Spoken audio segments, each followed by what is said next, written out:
178258. Okay. Hello, can you hear me? Yes. Well, first of all, how are you feeling? Good. Tired. Good. Are you? A little stressed. Okay. I am talking with 25-year-old Forrest Williams through the video system at the Arapahoe County Jail. I've had multiple suicide attempts from here.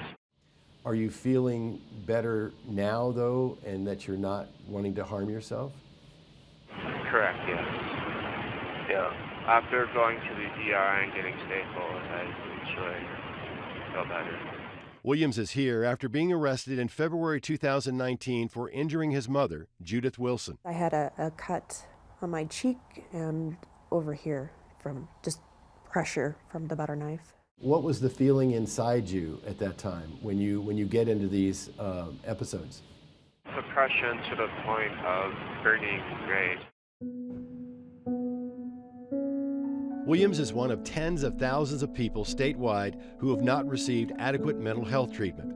They've been placed on an M1 or mental health hold by law enforcement. They've been returned to their homes or to the street without getting the long-term help and mental health support they need. Then they just begin the cycle all over again. For the family, this is just one more episode in a long, tortured journey through mental illness. He was diagnosed bipolar at age 5. As a teenager, despite psychiatrists and therapy, Williams' behavior got worse. He started to have more meltdowns, started to become aggressive and hurting himself, doing a lot of cutting on his arms. Also started banging his head on the walls. And that's also when Judith Wilson began calling 911 for help and having Williams taken in on mental health holds.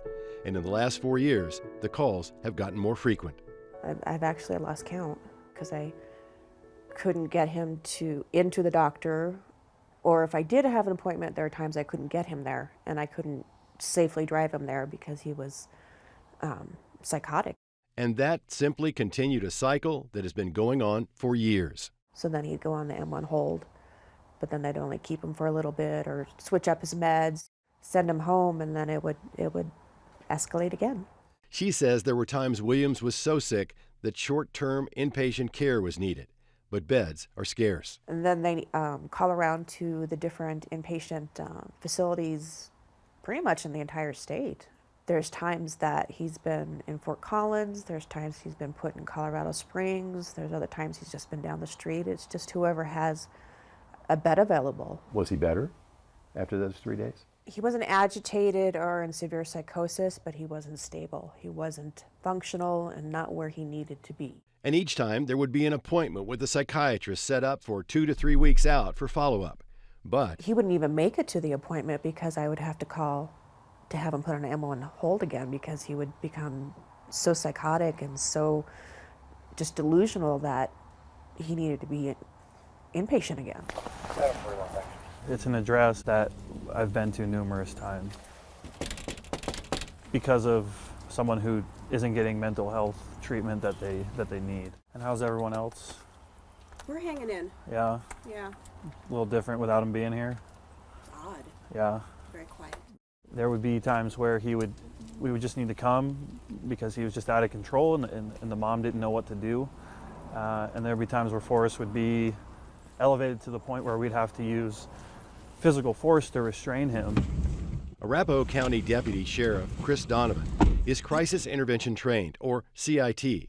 The volume continues to rise for these kind of calls. He has learned how to recognize and engage those who are mentally ill or in crisis to try to keep them, the community, and himself safe. It's just another tool on your belt to be able to de-escalate situations and understand to a degree where these people are at in the current moment in time. And if you don't have that kind of training, you're not going to know what to look for, what are triggers, what are some hooks that you can try and throw out there that then you build a rapport with that person. Now they went from up here to down here, and now you can actually have a conversation with them. It is training that sheriff and police departments across the state and around the country are finding essential as the number of 911 mental health calls is exploding. Please don't leave me. Come on, listen. The idea is to put officers through a realistic situation where a person is demonstrating symptoms of depression or psychosis that could lead them to harm themselves or others. I'm here to help you. You might have a lot of horrible things you might have to face, but I'm here to help you through it, and I'm going to make sure that we get to tomorrow. It teaches us methods and ways to talk to these people that most individuals don't have the training for. For Chris Donovan, dealing with people with mental illness has become a large part of every shift on the street.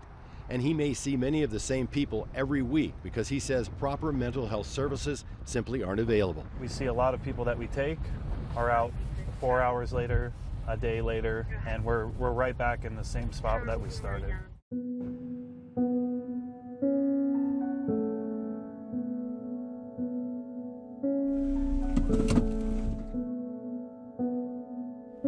Is this fair to the mentally ill? Would it be fair for someone with cancer to not get the proper treatment? No, people would be up in arms. So I don't think it's fair for these mentally ill people that there's not enough resources, there's not enough facilities for them to go and get the proper treatment. And I feel terrible saying this, but I'm relieved that he's somewhere being watched, and I don't have to do that anymore. It's frustrating that ultimately he had to commit a crime to get help that he needs. Take care of yourself, okay? For sure. Okay, Bye. bye-bye.